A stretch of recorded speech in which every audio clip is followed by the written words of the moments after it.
קורה חברים?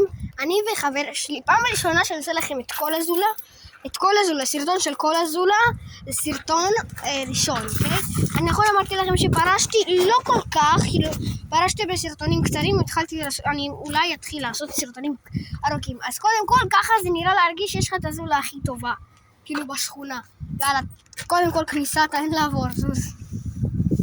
יש לנו את זה שמכסה אותנו, כאן נשים מקומות לתיקים, שים תיקים, יש לנו פה מכונית, אז לא יודע, סתם מצאנו, כאן מתחת לזה רפסודה, מתחת לזה יש רפסודה, ויש גם כאילו שטיח, חותך, עצים, יש לנו כאן מלא דברים שמשמשים לזולות, מלא דברים שעוזרים.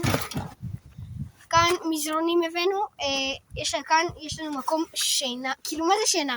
חסמנו מכאן, כאן זה מקום שכיבה, אוקיי, וגם לחתולים אם רוצים לבוא בלילה, כי לא מזמן ראינו שתי חתולים שיושנים לנו בזולה ליד, יש לנו את זה, כאילו לקשור, כאן יש לנו עוד שוחסם, יש לנו כאן שולחן, כאן מעבר, 3 כיסאות, שולחן, 3 כיסאות, סבבצ'יק, מחסום לזולה, מחסום שהולכים, עוד מחסום, פה נשים כמה דברים לשתייה ולאוכל, ובעיקרון רצפה, וזה, ולמעלה, יש לנו הכל ממולא בקרטונים שאין לנו צל, אנחנו טפסים. תעלה לשם.